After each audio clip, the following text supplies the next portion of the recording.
달빛 아래 사연 한수 채널 구독자 여러분, 오늘도 시청해주셔서 감사합니다. 행복하고 즐거운 시간 되시길 바라며 오늘의 사연 시작하겠습니다. 새해부터 해병대 사령부 작전 참모실 복도는 아침 8시부터 이미 숨이 막힐 정도로 팽팽합니다. 다음 주 월요일이 해병대 창설 기념 행사라 사령부 전체가 평소보다 2배는 더 날이 서 있는 분위기죠. 복도 양쪽 벽에는 독수리와 닭과 별이 박힌 해병대 마크가 새겨진 기념 현수막이 줄지어 걸려 있고 상륙작전 기념 행사 준비물 목록이 빽빽하게 출력된 종이들이 게시판을 덮고 있습니다. 복도 끝쪽에서는 무적해병이라는 구호 리허설 소리가 울려 퍼지고 지나다니는 근무자들은 그 소리에 맞춰 자세를 고쳐 잡는 신용을 하지만 눈빛은 저마다 다른 곳을 보고 있습니다. 구호는 힘차고 분위기는 팽팽하고 그 안에서 사람들은 각자의 방식으로 이 긴장을 견디고 있습니다. 윤혜주는 출근길에 정복 상의의 빨간 명찰을 손가락 끝으로 한번 쓸어내립니다.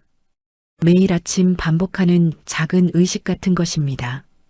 빨간 명찰은 전투부대 복무를 증명하는 자부심의 표식이지만 동시에 이 복도에서 가장 먼저 사람들의 시선이 꽂히는 표적이기도 합니다. 특히 여군이라는 이유로 빨간 명찰 달았으면 빨간 피도 좀 보일 줄 알아야지라는 말이 아직도 이 복도 어딘가에서 아무렇지 않게 떠도는 탓입니다.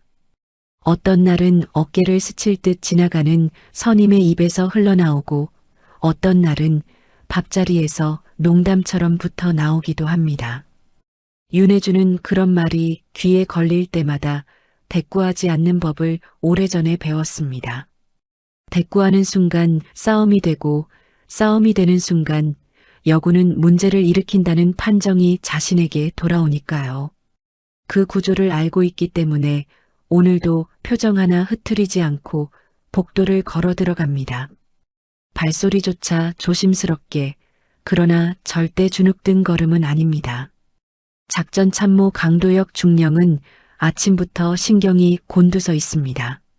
진급 심사 시즌이고 사령부는 이 기간만큼은 모두가 평소보다 더 단정하고 더 점잖은 척을 유지해야 하는 시기입니다. 강도혁은 그걸 누구보다 잘 알고 있죠. 그렇기 때문에 오히려 더 위험합니다.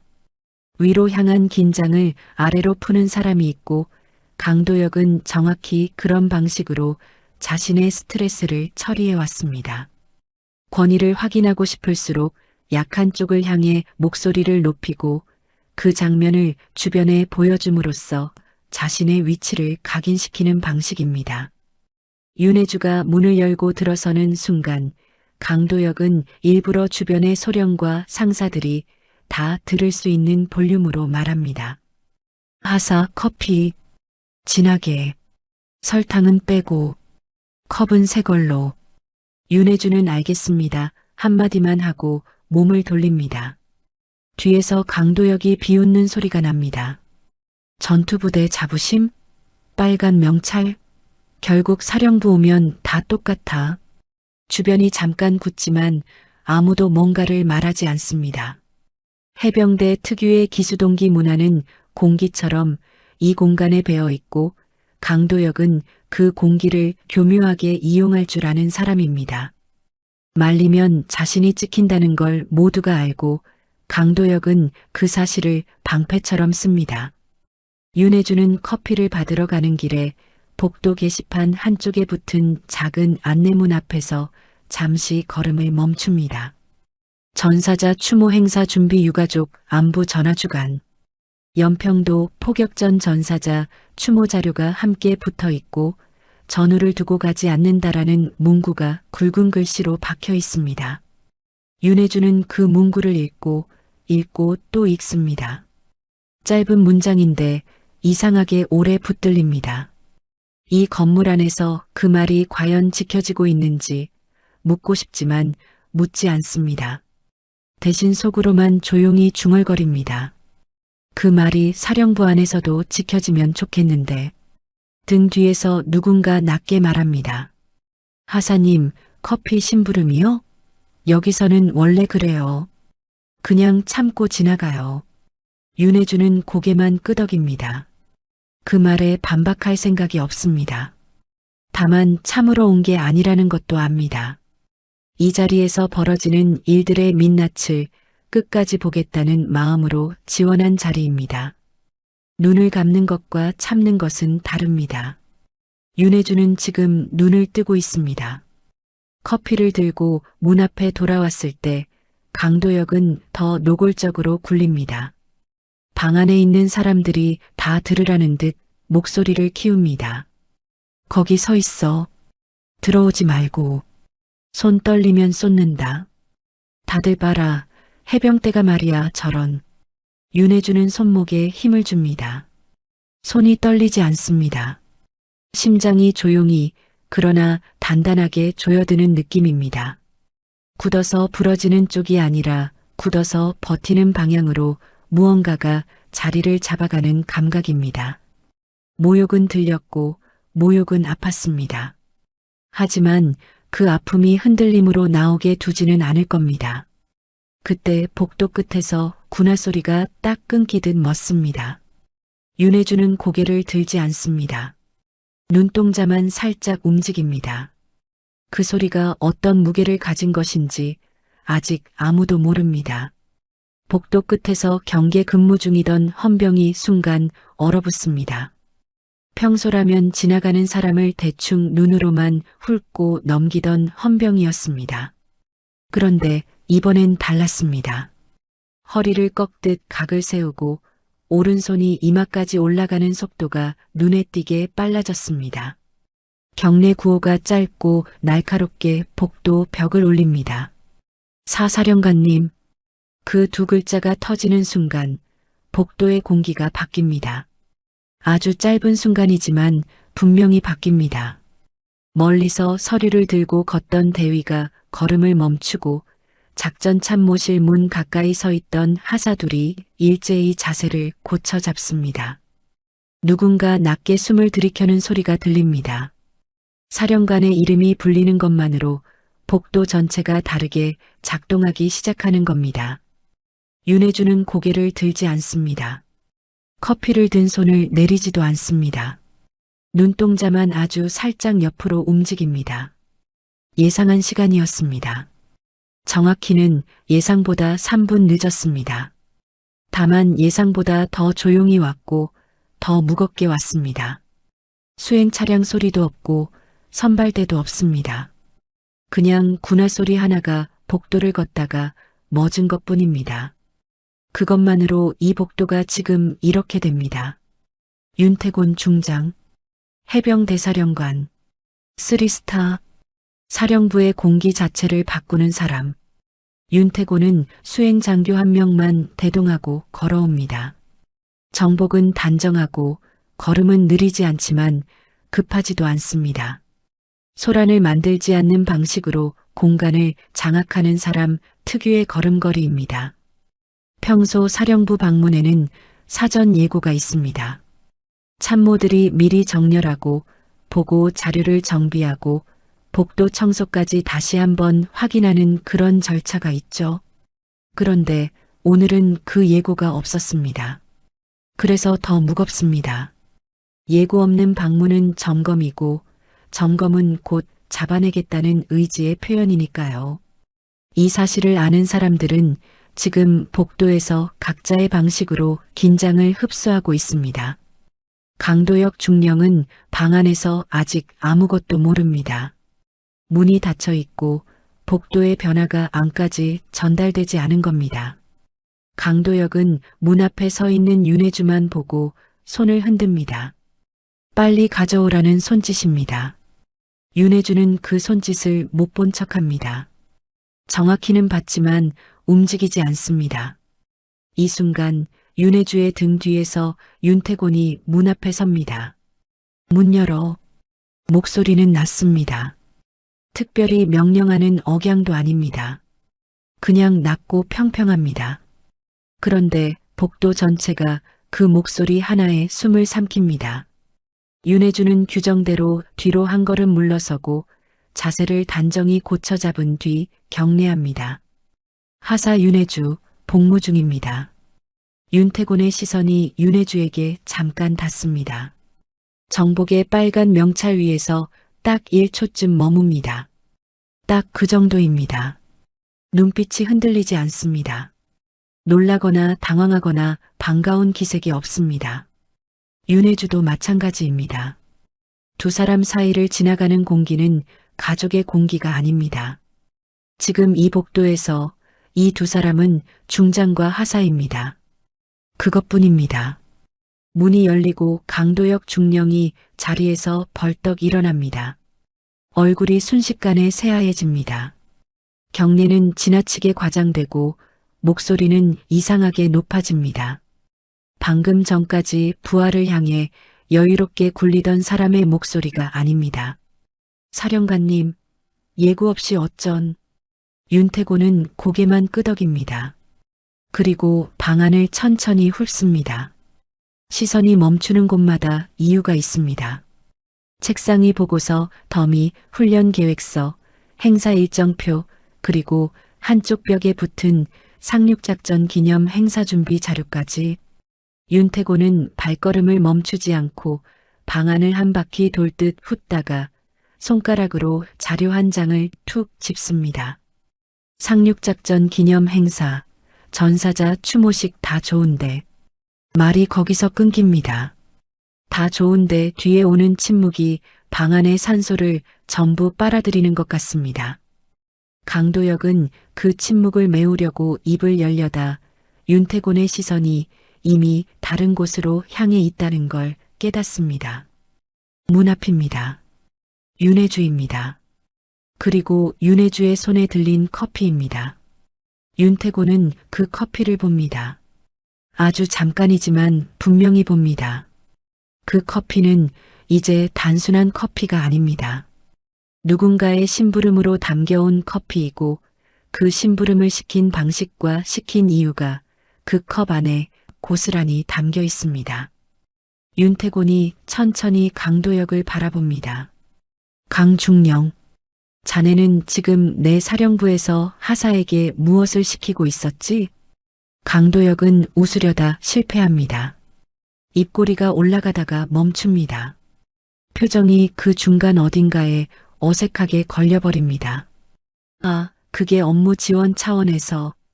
윤태곤이 말끝을 자릅니다. 부드럽게 그러나 확실하게. 지원? 하사가 지원하는 대상이 자네 자존심인가? 방 안의 공기가 얼어붙습니다. 누구도 움직이지 않습니다. 강도혁이 급히 말을 돌립니다. 사령관님, 해병대는 전통이 위계가 있어서. 윤태곤이 천천히 고개를 듭니다. 그 동작 하나가 강도혁의 말을 완전히 지워버립니다. 전통? 그 단어 하나 안에 칼이 들어 있습니다. 윤태곤의 시선이 사무실 벽에 걸린 표 위로 올라갑니다. 한번 해병은 영원한 해병.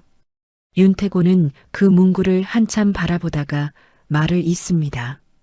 전통은 빨간 명찰을 장난감처럼 쓰는 게 아니다. 전통은 무적해병을 입으로만 외치는 게 아니다. 전역한 전우 앞에서도 진흙 속에서도 옆에 서 있겠다는 게 전통이다. 강도혁은 대답하지 못합니다. 윤혜주는 손이 여전히 안정적입니다. 그러나 가슴 안쪽에서는 묵직한 압력이 천천히 밀려오고 있습니다.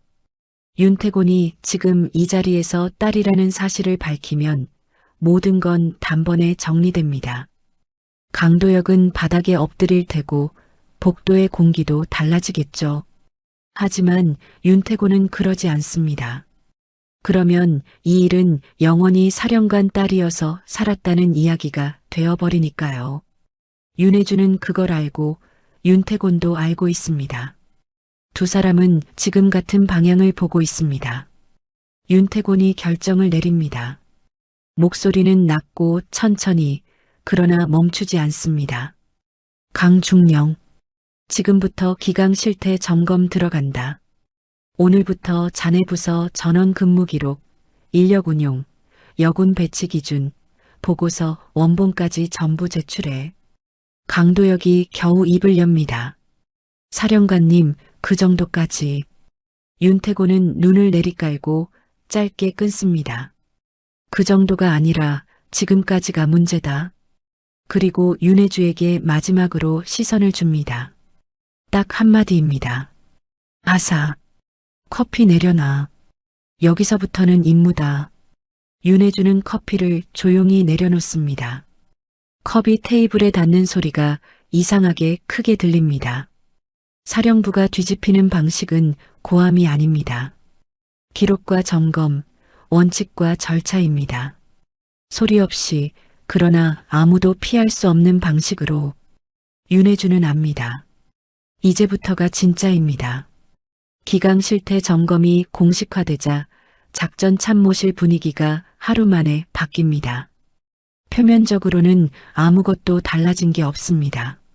아침 점호는 여전히 무적해병으로 시작하고 근무자들은 여전히 제복을 단정하게 차려입고 복도 게시판에는 여전히 창설 기념 행사 준비 일정이 빼곡합니다.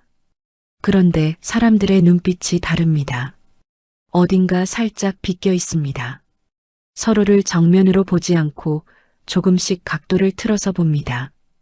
단합을 외치는 구호 아래에서 사람들은 이미 각자의 계산을 시작했습니다. 강도혁은 겉으로는 태연한 척합니다. 보고서를 검토하고 행사 준비 지시를 내리고 부하들에게 평소와 다름없이 말을 겁니다. 하지만 속은 다릅니다. 점검이 시작됐다는 건 누군가 먼저 움직였다는 뜻이고 그 시작점이 어디인지 강도혁은 반드시 찾아야 합니다. 어제 복도에서 벌어진 일이 우연일 리 없습니다. 사령관이 예고 없이 왔고 정확히 그 타이밍에 커피 심부름 장면이 포착됐습니다. 강도혁은 그 그림을 머릿속에서 계속 돌립니다. 그리고 한 가지 결론에 가닿습니다. 윤혜주가 뭔가를 알고 있다는 겁니다. 강도혁은 소령 한지훈을 조용히 불러냅니다. 한지훈은 강도혁의 직속 부하이자 이 부서에서 가장 오래 살아남은 사람입니다. 살아남은 방식은 단순합니다. 강도혁이 원하는 걸 미리 파악하고 그 방향으로 먼저 움직이는 것입니다. 강도혁이 낮게 말합니다. 윤하사, 어떤 사람인지 좀 알아봐. 조용히. 한지훈은 알겠습니다. 한마디만 하고 물러납니다. 질문하지 않습니다. 이유를 묻지 않습니다. 그게 이 부서에서 오래 살아남는 방법이라는 걸 몸으로 익힌 사람입니다. 윤혜주는 이 모든 것을 모르는 척합니다. 정확히는 알면서 모르는 척하는 겁니다. 윤혜주는 이미 예상했습니다. 점검이 시작되면 강도혁이 가만히 있을 리 없고 가만히 있지 않을 때 가장 먼저 건드릴 대상이 자신이라는 것도 알고 있습니다. 그래서 더 조용해집니다. 말을 줄이고 움직임을 줄이고 대신 눈을 더 크게 뜹니다. 보이는 것들을 놓치지 않으려고 합니다. 그리고 바로 그 눈에 무언가가 걸립니다. 상륙작전 기념 행사 준비 자료는 작전 참모실 한쪽 캐비닛에 분류되어 있습니다. 윤혜주는 행사 준비 업무를 지원하는 명목으로 그 자료들을 정리하다가 멈춥니다. 특정 지출 항목의 숫자가 맞지 않습니다. 행사 물품 구매 내역서와 실제 검수 기록 사이에 수량 차이가 있습니다. 처음엔 단순한 오기라고 생각했습니다. 숫자 하나, 항목 하나가 틀릴 수 있죠. 그런데 다른 페이지를 넘기자 같은 패턴이 반복됩니다. 인력 배치표에도 이상한 부분이 있습니다. 특정 보직에 배치된 인원이 실제 근무 일지와 일치하지 않습니다. 누군가의 이름이 두 곳에 동시에 올라가 있습니다. 물리적으로 불가능한 배치입니다. 윤혜주는 자료를 덮습니다. 심장이 조금 빠르게 뜁니다. 전통 행사라는 이름 아래 숨겨진 냄새가 올라오고 있습니다. 이건 실수가 아닙니다. 실수는 한 곳에서 납니다. 이건 여러 곳에서 같은 방향으로 어긋나 있습니다. 그날 오후 복도에서 마주친 한지훈이 윤혜주에게 말을 겁니다. 대화를 거는 척하지만 실제로는 탐색입니다. 어디서 왔는지, 이전 부대는 어디인지, 사령관실과 어떤 연이 있는지, 질문들이 자연스럽게 흘러가는 것 같지만 윤혜주는 그 질문들이 향하는 방향을 정확히 읽습니다. 강도혁이 시킨 겁니다. 윤혜주는 담담하게 대답합니다. 틀린 말은 하지 않습니다. 다만 필요한 것만 말합니다. 전출 전 수색대 복무했고 이번에 사령부로 왔습니다. 특별한 건 없습니다. 한지훈은 더 이상 파고들지 못하고 돌아섭니다. 윤혜주는 그 뒷모습을 보며 생각합니다. 강도혁이 움직이기 시작했다면 시간이 많지 않습니다. 자료를 더 꼼꼼하게 들여다봐야 합니다. 저녁 무렵 당직 근무자만 남은 작전 참모실에서 윤혜주는 다시 행사 준비 자료를 펼칩니다. 이번엔 처음부터 순서대로 봅니다. 지출 항목, 수량, 단가, 납품업체, 검수일자. 하나씩 짚어가다 보니 패턴이 더 선명하게 보입니다. 납품업체 이름이 몇 군데에서 반복되는데 그 업체들의 단가가 유독 높습니다. 그리고 그 업체들의 납품 날짜가 몇 곳에서 행사 일정보다 앞서 있습니다. 준비가 끝나기 전에 납품이 먼저 완료된 겁니다. 서류상으로만. 윤혜주는 손이 멈춥니다. 이건 단순한 예산 착오가 아닙니다. 누군가 의도적으로 만들어 놓은 구조입니다. 그리고 그 구조는 꽤 오래됐습니다. 오래만의 이야기가 아닙니다. 작년 자료, 재작년 자료를 확인하면 더 나올 겁니다. 윤혜주는 자료를 다시 정리해서 원래 있던 자리에 돌려놓습니다. 지금 당장 꺼낼 건 아닙니다. 아직 아닙니다. 이건 섣불리 건드리면 증거가 사라집니다. 상대는 이미 오래 이 구조 안에서 살아온 사람들이니까요. 윤혜주는 자리에서 일어나 복도로 나옵니다.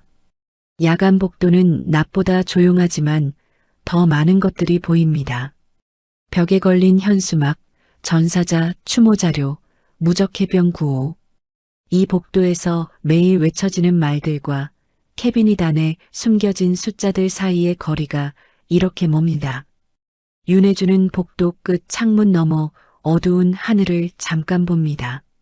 그리고 마음속으로 정리합니다. 구호는 입으로 외치는 것이고 전통은 몸으로 지키는 것입니다. 지금 이 사령부에서 두 가지가 같은 방향을 가리키지 않는다면 그걸 일치시키는 일이 진짜 임무입니다. 무겁지만 윤혜주는 그 무게를 내려놓을 생각이 없습니다. 해병대가 다른 군과 구별되는 지점을 물으면 대부분의 해병은 망설임 없이 대답합니다. 전우회라고. 극기 훈련을 함께 버티고 유격장에서 서로의 군장을 나눠매고 행군 중에 쓰러지는 전우를 대신 부축하는 그 경험이 해병을 해병으로 만든다고 말합니다. 윤혜주도 그 말을 믿어왔습니다. 수색대에서 복무하던 시절 밤새 내린 비 속에서 진흙탕을 함께 기어가던 동기들, 체력이 바닥난 후임의 군장을 말없이 받아 매던 선임의 뒷모습, 그 장면들이 윤혜주에게는 해병대라는 단어의 실제 의미였습니다. 그래서 사령부에 왔을 때도 그 믿음을 품고 왔습니다. 사령부라고 다를 리 없다고 생각했습니다. 그런데 현실은 달랐습니다. 기강 점검이 시작된 지 사흘째 되는 날 아침, 윤혜주는 작전 참모실 문 앞에서 이상한 장면을 목격합니다. 같은 부서의 하사 2명이 복도 구석에서 낮은 목소리로 대화를 나누다가 윤혜주가 다가오자 입을 닫습니다. 눈빛이 살짝 흔들립니다. 어색한 침묵이 흐르고 한 명이 먼저 자리를 뜹니다. 남은 한 명은 억지로 웃으며 말합니다. 하사님, 출근 일찍 했네요. 그게 전부입니다. 윤혜주는 그냥 고개를 끄덕이고 지나갑니다. 하지만 그 짧은 장면이 마음에 걸립니다. 자신에 대한 이야기를 하고 있었다는 걸 모를 만큼 윤혜주는 둔하지 않습니다. 소문은 이미 돌고 있었습니다. 내용은 간단합니다. 윤혜주가 사령관에게 뭔가를 고했고 그 때문에 점검이 시작됐다는 것입니다. 강도혁이 직접 퍼뜨린 말은 아닙니다. 하지만 강도혁의 주변에서 시작된 건 분명합니다. 소문이란 그렇게 작동합니다. 직접 말하지 않아도 방향을 만들어주면 사람들이 알아서 채워나갑니다. 그리고 그 소문의 결론은 하나입니다. 윤하사 때문에 우리가 조사받는다. 억울함의 방향을 강도역에서 윤혜주 쪽으로 돌려놓는 겁니다. 윤혜주는 그 압력을 온몸으로 느낍니다. 대놓고 뭔가를 하는 사람은 없습니다. 그냥 시선이 달라집니다. 밥자리에서 옆자리가 늦게 채워지고 업무 지시를 받을 때 다른 사람들과 달리 짧고 건조하게 전달됩니다. 복도에서 마주쳐도 먼저 말을 거는 사람이 줄었습니다. 눈에 보이는 따돌림이 아니라 눈에 보이지 않는 방식으로 조금씩 경계선이 그어지는 겁니다. 그 경계선 안쪽에서 윤혜주는 조금씩 혼자가 되어가고 있습니다. 그때 내부 제보를 결심하는 순간이 옵니다. 윤혜주는 캐비닛에서 확인한 자료를 정리해서 공식 보고 절차를 밟으려고 합니다. 그런데 그 전날 밤 익명으로 쪽지 하나가 책상 위에 놓입니다. 손으로 쓴 글씨입니다. 내용은 짧습니다.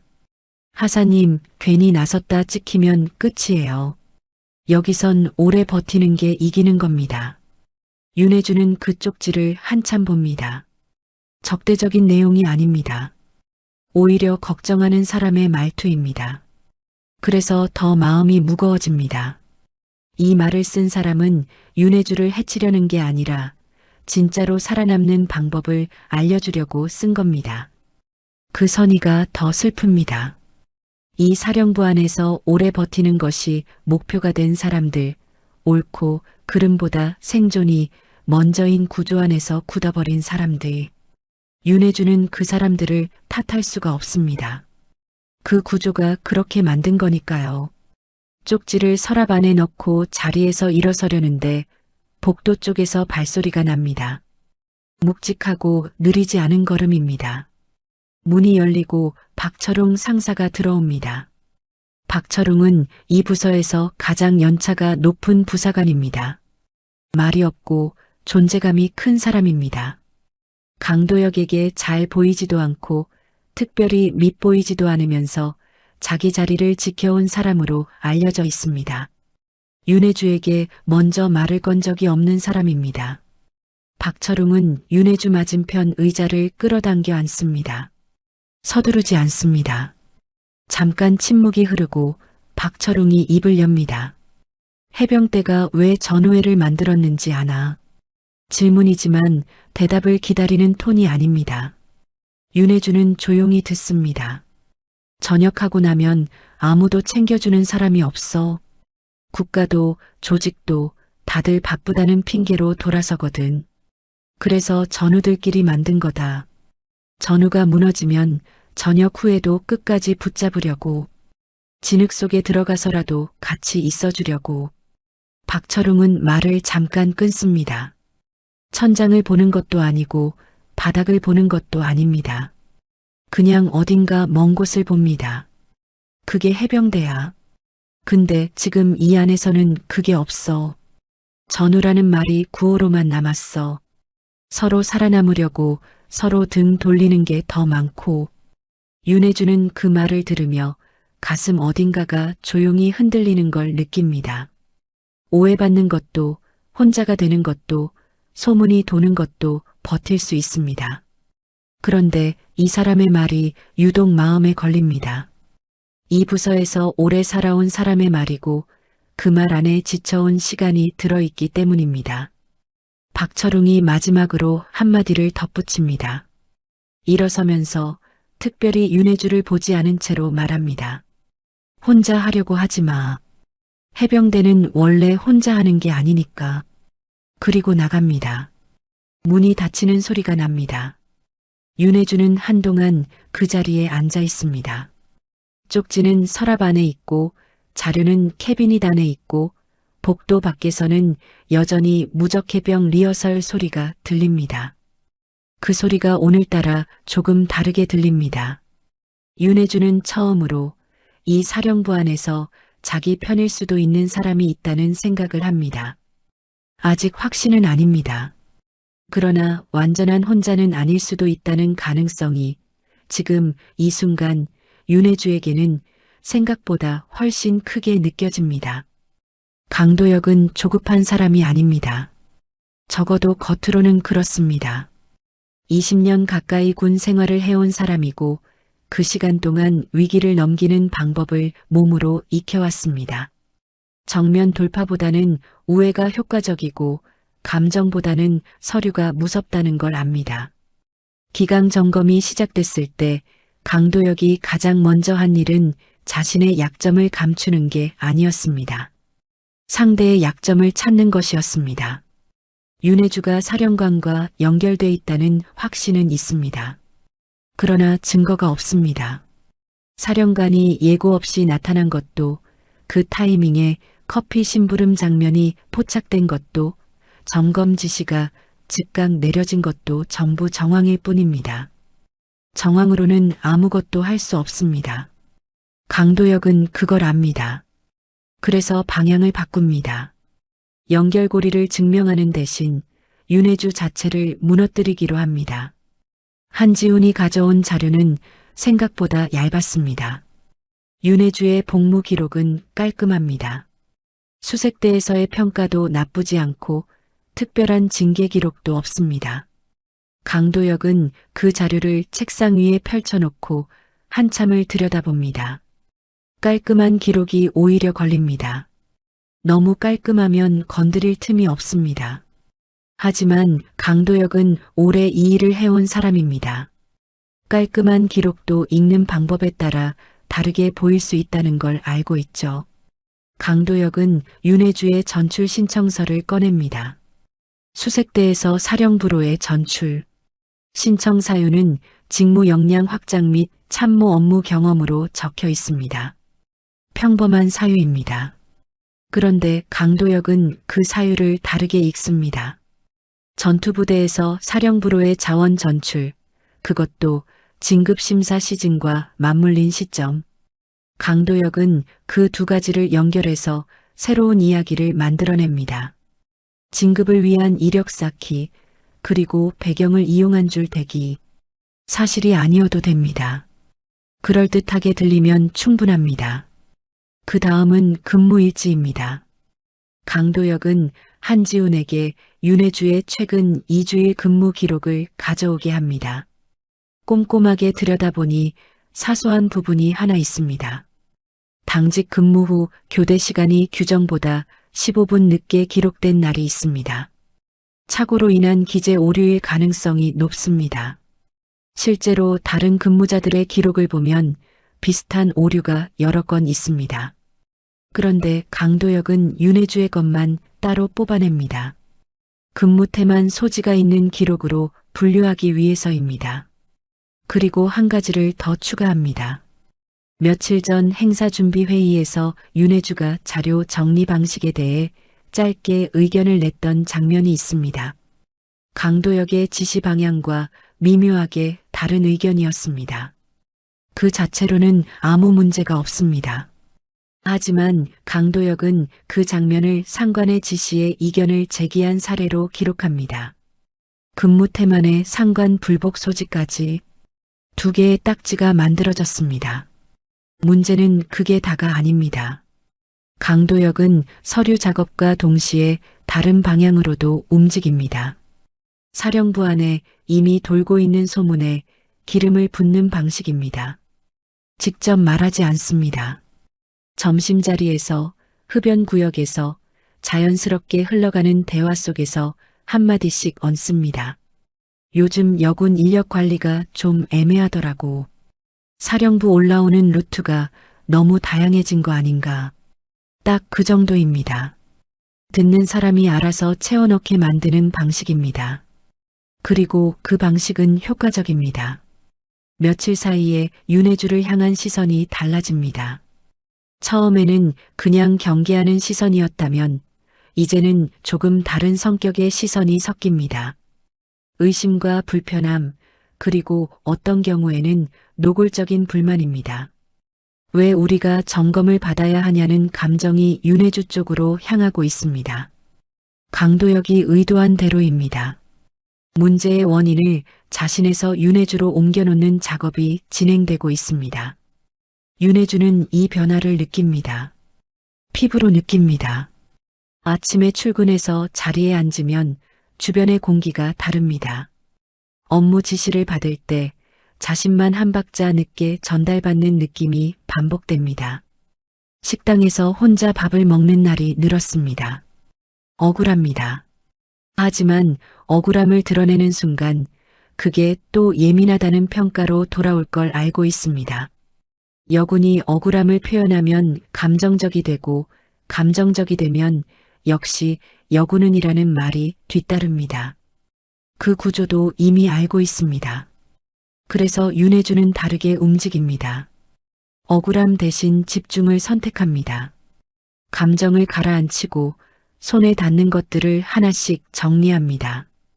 캐비닛 속 자료의 이상한 수치들을 꼼꼼히 메모합니다.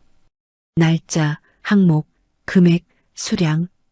단순히 이상하다는 인상이 아니라 반박하기 어려운 숫자로 만들어야 합니다. 감이 아니라 기록이어야 합니다. 기록만이 이 싸움에서 버틸 수 있는 무기니까요. 어느 날 저녁 자리를 정리하고 일어서는 윤혜주 옆을 박철웅이 지나갑니다. 멈추지 않고 지나가면서 아주 낮게 말합니다. 강중령이 서류 건드리고 있어. 내 거. 그게 전부입니다. 박철웅은 멈추지 않고 복도로 나갑니다. 윤혜주는 그 자리에 잠깐 서 있습니다. 예상했던 일입니다. 예상했음에도 불구하고 막상 확인되는 순간 가슴 어딘가가 조여듭니다. 강도혁은 지금 서류로 윤혜주를 지우려 하고 있습니다. 존재가 아니라 기록을 건드리는 방식으로 빨간 명찰을 달고 이 자리에 서 있는 윤혜주를 서류 한 장으로 문제 있는 군인으로 만들려는 겁니다. 윤혜주는 복도 창문으로 바깥을 봅니다. 어둡고 조용합니다. 커피 한 잔을 들고 문 앞에 서 있던 그날 아침과는 다른 종류의 싸움이 시작됐습니다. 그날은 모욕을 버티는 싸움이었습니다. 지금은 존재를 지키는 싸움입니다. 윤혜주는 숨을 한번 고릅니다. 무너지면 안 됩니다. 아직 꺼내야 할 것들이 남아있으니까요. 윤태곤이 보고서 원본을 손에 넣은 건 기강 점검이 시작된 지 닷새째 되는 날이었습니다. 작전 참모실 제출 자료를 감찰 담당 장교가 취합해서 올린 것인데 첫 장을 넘기는 순간부터 이상한 부분이 눈에 들어왔습니다. 숫자가 맞지 않고 인력 배치가 왜곡돼 있고 행사 지출 항목의 납품 날짜가 실제 일정과 어긋납니다. 한 곳이 아닙니다. 여러 곳에서 같은 방향으로 어긋나 있습니다. 이건 실무자의 실수가 아닙니다. 오래 유지되어 온 구조입니다. 윤태곤은 보고서를 덮고 한동안 창밖을 봅니다. 그리고 생각합니다. 지금 이 자료를 어떻게 쓸 것인지가 아니라 이 자료 너머에 있는 사람을 어떻게 할 것인지를. 윤혜주를 따로 부른 건 그날 오후였습니다. 사령관실이 아니었습니다. 사령부 건물 뒤편 작은 회의실이었습니다. 수행 장교도 없고 속기 담당도 없는 방입니다. 윤태곤이 먼저 와 있었고 윤혜주가 문을 열고 들어서는 순간 경례를 올렸습니다. 하사 윤혜주, 호출에 응했습니다. 윤태곤은 앉아라고만 했습니다. 군대식 말투입니다. 짧고 건조합니다. 윤혜주는 의자를 당겨 앉습니다. 두 사람 사이에 테이블이 있고 테이블 위에는 아무것도 없습니다. 이 공간 안에서 두 사람이 무엇인지는 아직 정해지지 않은 것 같은 느낌입니다. 군인과 군인인지 아버지와 딸인지. 윤혜주는 그 경계가 어디에 그어질지 모른 채 기다립니다. 윤태곤이 먼저 말을 꺼냅니다. 작전 참모실 자료 내가 먼저 봤지. 질문이 아닙니다. 확인입니다. 윤혜주는 짧게 대답합니다. 예. 지출 항목과 인력 배치 기록에서 수치가 맞지 않는 부분을 확인했습니다. 메모해뒀습니다. 윤태곤은 고개를 끄덕입니다. 그리고 잠깐 말이 없습니다. 그 침묵이 생각보다 깁니다. 윤혜주는 그 침묵을 채우려 하지 않습니다. 채우면 흔들리는 것처럼 보입니다. 윤태곤이 다시 입을 엽니다. 강도혁이 내 서류를 건드리고 있다. 근무 기록, 전출 경위, 회의 발언 내용. 문제가 있는 군인으로 만들려는 거다. 윤혜주는 이미 알고 있는 내용입니다. 그래도 윤태곤의 입에서 직접 나오니 무게가 다릅니다. 등 뒤가 서늘해지는 느낌입니다. 알고 있습니다. 윤태곤이 윤혜주를 봅니다. 딱 그 순간만큼은 중장의 눈빛이 아닙니다. 무언가 다른 것이 그 안에 있습니다. 오래 눌러온 것이 잠깐 펴면 가까이 올라오는 느낌입니다. 하지만 윤태곤은 그것을 꺼내지 않습니다. 대신 말합니다. 내가 지금 개입하면 이 일은 끝난다. 강도혁은 내일 당장 보직 해임이고 점검은 마무리되고 내 서류도 원상복구된다. 윤혜주는 그 말을 듣습니다. 그 말이 얼마나 쉬운 해결인지도 압니다. 그리고 그 해결이 자신에게 어떤 꼬리표를 붙이게 될지도 압니다. 윤혜주는 천천히 입을 엽니다. 특혜는 필요 없습니다. 저는 제가 한 일로 평가받겠습니다. 방안이 조용해집니다. 윤태곤은 그 말을 받아서 한동안 내려놓지 않습니다. 뭔가를 씹듯이 그 말의 무게를 재는 것처럼 침묵이 이어집니다. 그러다가 윤태곤이 말합니다.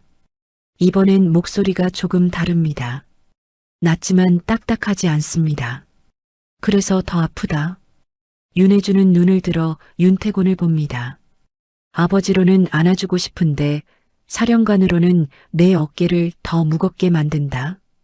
그 말이 가슴 어딘가를 건드립니다. 윤혜주는 눈을 내리깝니다.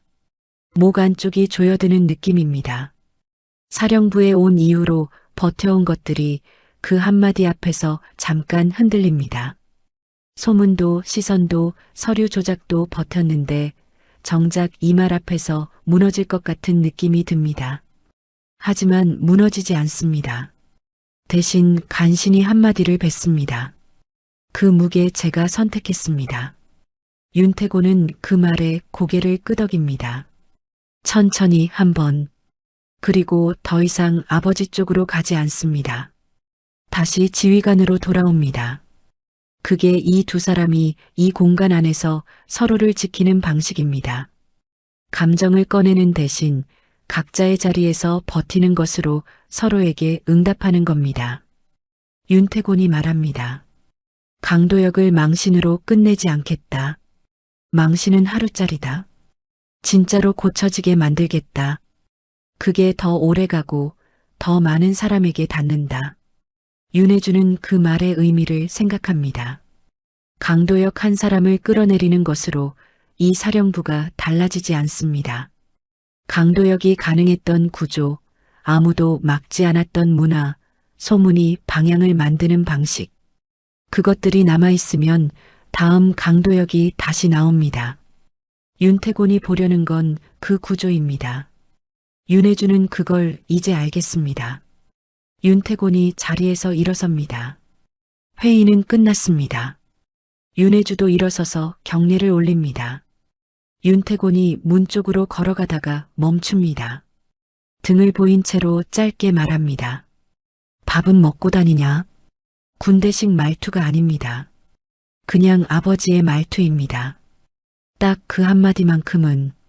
윤혜주는 대답하려다가 목이 살짝 막힙니다. 간신히 말합니다. 먹고 있습니다.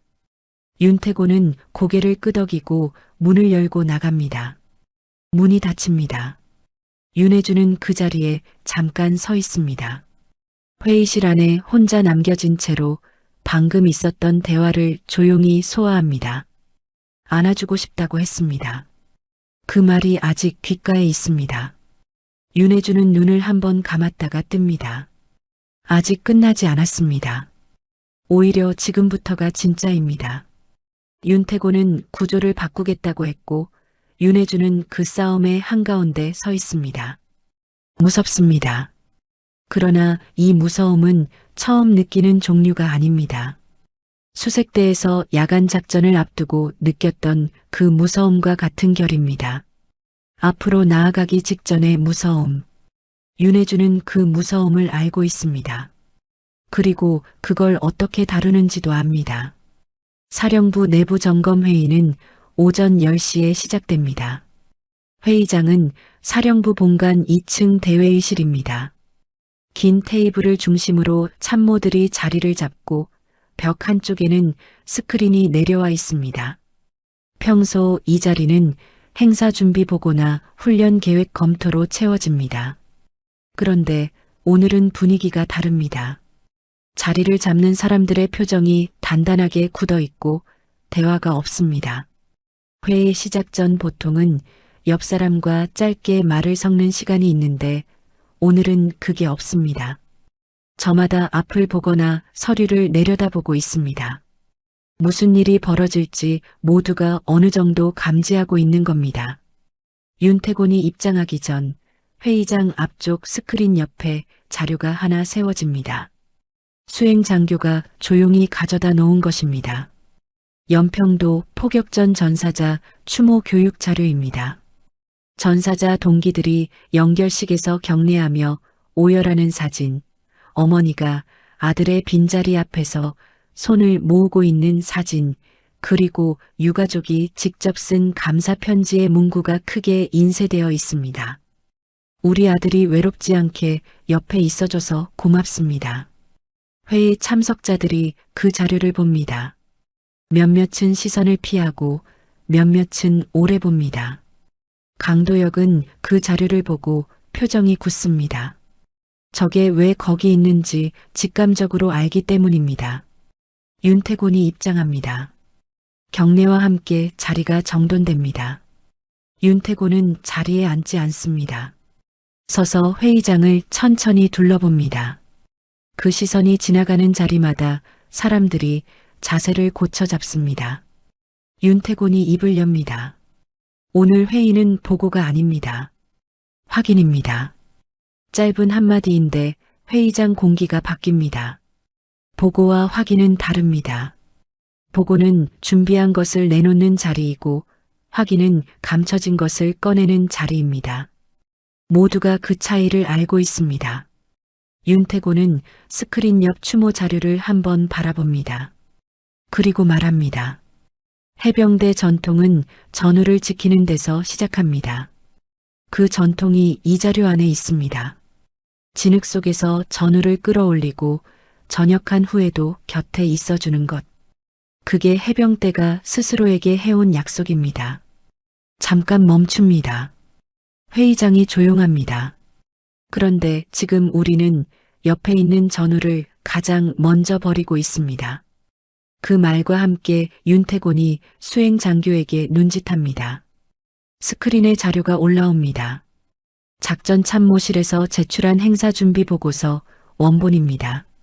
지출 항목, 납품업체, 수량, 날짜, 그리고 그 옆에 실제 검수 기록과 근무일지가 나란히 올라옵니다.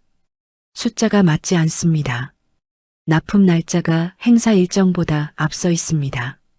인력 배치표에 한 사람의 이름이 동시에 두 곳에 올라가 있습니다.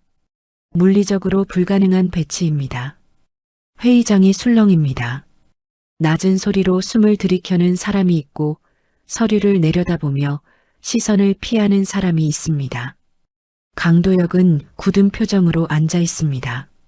표정을 관리하려 하지만 턱 근육이 미세하게 움직이고 있습니다. 뭔가를 말하려다 참는 사람의 얼굴입니다. 윤태곤이 계속합니다. 이 자료는 오래만의 것이 아닙니다. 작년, 재작년도 같은 패턴이 반복됩니다. 오래된 구조입니다. 한 사람의 문제가 아니라 아무도 막지 않은 문제입니다. 그 말이 회의장 앞 모든 사람을 향합니다. 강도영만이 아닙니다. 알면서 침묵한 사람들, 눈치채고도 모른 척한 사람들, 소문이 어디서 왔는지 알면서도 따라간 사람들. 그 전부가 이 말 앞에 서 있습니다. 몇몇 소령들이 시선을 테이블 위로 내립니다. 그때 회의장 뒤쪽에서 의자 소리가 납니다. 조용하지만 분명하게 들립니다. 박철웅 상사가 자리에서 일어섭니다. 계급으로는 이 회의장에서 가장 낮은 축에 속합니다.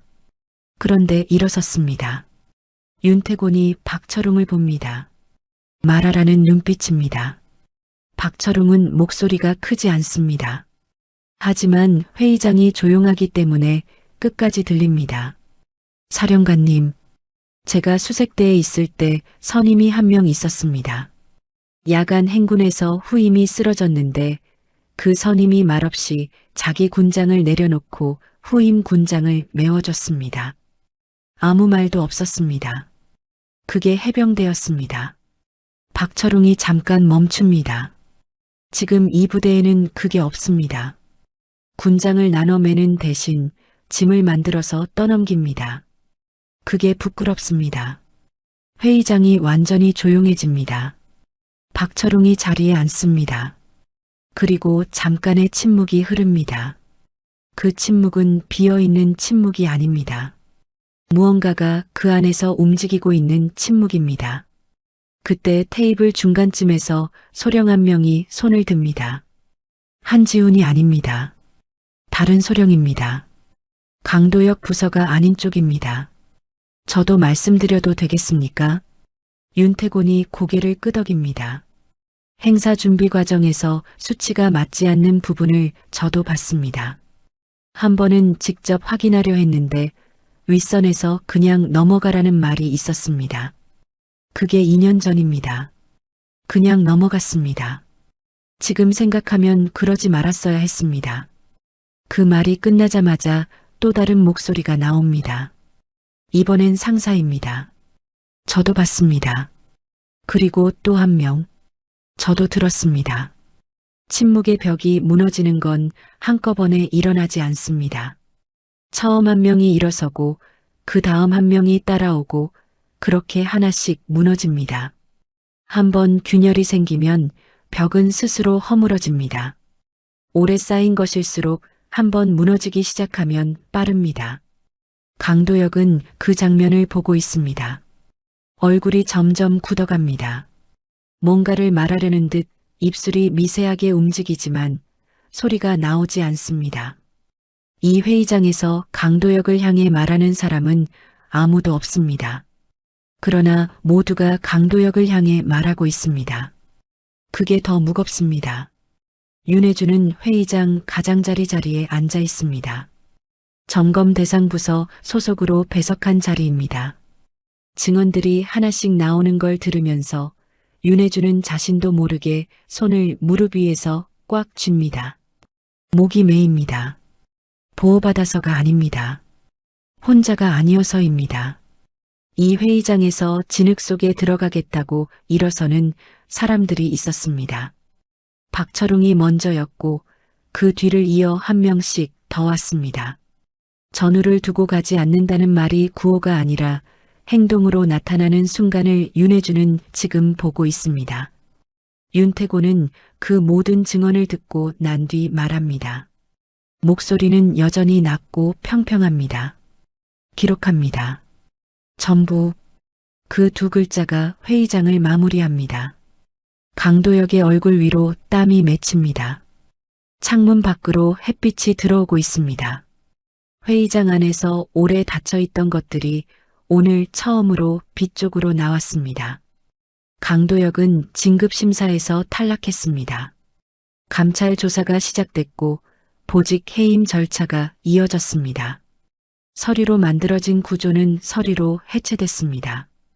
회의장에서 나온 증언들이 기록됐고 기록은 절차를 밟았고 절차는 결과를 냈습니다. 소리 지르는 방식이 아니었습니다. 고함도 없었고 극적인 대립도 없었습니다. 그냥 원칙이 작동했습니다. 오래 멈춰있던 원칙이 다시 움직이기 시작했고 한번 움직이기 시작한 원칙은 멈추지 않았습니다. 강도혁은 그 앞에서 막을 방법이 없었습니다. 자신이 그토록 능숙하게 다뤄온 서류와 절차가 이번엔 자신을 향해 작동했으니까요. 그러나 윤태곤은 거기서 멈추지 않았습니다. 사령부 전체 조회에서 윤태곤은 참모들과 부사관들 그리고 병사들 앞에 섰습니다. 단상에 올라서서 한동안 아무 말도 하지 않았습니다. 그 침묵이 꽤 길었습니다. 앞에 선 사람들이 그 침묵의 무게를 느끼기 충분한 시간이었습니다. 그리고 윤태곤이 말했습니다. 전통을 지키겠습니다. 그러나 전통이라는 이름으로 사람을 부수는 건 끊겠습니다. 두 문장이었습니다. 길지 않았습니다. 그런데 그 두 문장이 조회 대열 앞에 서 있는 모든 사람의 어딘가를 건드렸습니다. 전통을 버리겠다는 말이 아니었습니다. 전통을 제자리로 돌려놓겠다는 말이었습니다. 해병대라는 이름이 누군가를 밟는 데 쓰이는 것을 끊겠다는 말이었습니다. 몇몇은 고개를 끄덕였고 몇몇은 고개를 숙였습니다. 각자의 방식으로 그 말을 받아들이고 있었습니다. 해병대의 날 행사는 일주일 뒤였습니다. 사령부 연병장에 단이 세워졌고 창설 기념 행사 준비가 예정대로 진행됐습니다. 달라진 건 분위기였습니다. 리허설을 하는 사람들의 표정이 달랐습니다. 구호를 외치는 목소리가 달랐습니다. 정과 같은 단어들인데 담긴 것이 달랐습니다. 행사의 하이라이트 중 하나는 빨간 명찰 수여식이었습니다. 전투부대 복무를 마치고 사령부로 전입한 신규 여군 하사셋이 그날 공식적으로 명찰을 받았습니다. 수여자로 나선 사람은 윤혜주였습니다. 단상 위에서 윤혜주는 3명이 앞에 차례로 서서 명찰을 직접 달아줬습니다. 손이 안정적이었습니다. 처음 사령부에 왔던 날 아침 복도에서 쓸어내리던 그 손과 같은 손이었습니다. 그런데 지금 이 손이 달아주는 명찰은 의미가 다릅니다. 윤혜주는 마지막 명찰을 달아준 뒤 잠깐 멈춥니다. 3명의 얼굴을 한 번씩 봅니다. 설레는 얼굴, 긴장한 얼굴, 뭔가를 꾹 눌러 참는 얼굴.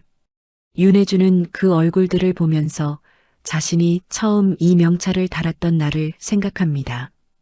그날 아무도 이 명찰이 어떤 무게를 가지는지 말해주지 않았습니다. 윤혜주는 그래서 말해주기로 합니다. 빨간 명찰은 자랑이기도 하지만 책임이기도 합니다. 전우를 두고 가지 않는 책임. 짧은 말이었습니다. 그러나 연병장에 서 있는 사람들에게 그 말이 닿았습니다. 3명의 신임 하사가 고개를 끄덕였습니다. 박철웅이 대열 뒤쪽에서 그 장면을 보고 있었습니다. 박철웅의 표정은 여전히 무뚝뚝했습니다. 하지만 눈빛이 달랐습니다. 오래된 것이 제자리를 찾아가는 걸 보는 사람의 눈빛이었습니다. 행사가 끝난 뒤 사령부는 천천히 일상으로 돌아갔습니다. 사람들이 빠져나가고 연병장이 정리되고 복도에 다시 근무자들의 발소리가 채워졌습니다. 윤태곤은 행사가 끝난 뒤 혼자 사령부 한쪽 건물로 걸어갔습니다. 전사자 추모 공간이 있는 곳이었습니다. 조용하고 작은 공간입니다. 유가족들이 보내온 편지와 사진들이 정리되어 있고 전사자 이름이 새겨진 동판이 벽에 걸려 있습니다. 윤태곤은 그 공간에 서서 유가족 안부 전화 기록을 확인했습니다. 점검 기간 중 담당자들이 돌아가며 전화를 드린 기록입니다. 날짜와 이름과 짧은 메모가 적혀 있었습니다. 윤태곤은 한 장씩 넘기다가 멈춥니다. 윤혜주의 이름이 적힌 메모입니다. 다른 기록들보다 조금 더 길게 적혀 있습니다. 어머니가 말씀하셨습니다. 우리 아들이 외롭지 않게 옆에 있어줘서 고맙다고. 윤태곤은 그 메모를 봅니다. 한 번 읽고 다시 읽습니다. 손가락이 그 줄 위에 잠깐 머뭅니다. 가슴 어딘가가 조용히 조여드는 느낌입니다. 전사한 전우의 어머니가 고맙다고 했습니다. 아들이 외롭지 않게 옆에 있어줘서. 그 말을 받아 적은 사람이 윤혜주입니다. 통화를 마친 뒤에도 그냥 넘기지 않고 메모로 남긴 겁니다. 이 공간에 오는 다음 사람도 그 어머니의 말을 알았으면 해서일 겁니다. 윤태곤은 아주 작은 숨을 내쉽니다. 오래 참았던 숨 같은 것입니다. 뒤에서 발소리가 납니다. 윤혜주였습니다. 행사 마무리 업무를 끝내고 이쪽으로 온 겁니다. 윤혜주는 추모 공간 앞에 서 있는 윤태곤을 보고 멈춥니다. 경례를 올리려다 윤태곤이 먼저 말합니다. 이번엔 낮고 딱딱한 지휘관의 말투가 아닙니다. 혜주야, 너는 내 딸이기 전에 해병이다. 그 말이 추모 공간 안에 조용히 퍼집니다. 윤혜주는 경례를 올리려다 멈춥니다. 규정대로라면 경례입니다. 그런데 손이 잠깐 주저합니다.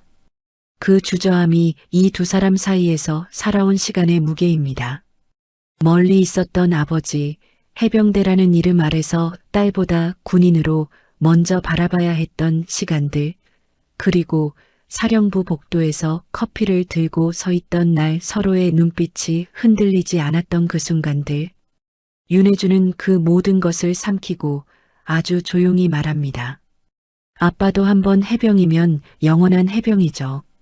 윤태곤은 대답하지 않습니다. 대신 고개를 끄덕입니다. 천천히 한번. 그 고개 끄덕임 하나에 많은 것이 들어 있습니다. 완벽한 화해가 아닙니다. 오해가 전부 풀린 것도 아닙니다. 그러나 같은 전우로서 서로를 인정하는 것, 그것만큼은 이 순간 분명해졌습니다. 냉전이 끝나는 방식이 항상 따뜻한 포옹은 아닙니다. 때로는 고개 끄덕임 하나로도 충분합니다. 추모 공간 밖으로 저녁 햇살이 기울어 들어옵니다. 두 사람은 한동안 그 자리에 서 있습니다. 말이 없습니다. 하지만 침묵이 어색하지 않습니다. 오랫동안 각자의 자리에서 버텨온 두 사람이 처음으로 같은 침묵 안에 있습니다. 며칠 뒤 해병대 전후의 봉사활동 사진이 사령부 게시판에 붙었습니다. 수해 지역에서 찍은 사진이었습니다. 진흙탕 속에서 누군가를 끌어올리는 손이 찍혀 있었습니다. 손이 누구의 것인지는 보이지 않습니다. 현역인지 전역자인지도 알 수 없습니다. 그냥 손입니다. 진흙 속에서 다른 사람의 손을 잡아 올리는 손. 윤혜주는 출근길에 그 사진 앞에서 잠깐 멈춥니다. 그리고 빨간 명찰을 손가락 끝으로 한번 쓸어내립니다. 매일 아침 반복하는 작은 의식입니다. 그런데 오늘 그 의식이 처음과는 다른 무게를 가집니다. 자부심이기도 하고 책임이기도 하고 그리고 이제는 함께라는 의미이기도 합니다. 게시판 사진 아래에 작은 글씨로 적혀 있습니다. 해병은 혼자가 아니다.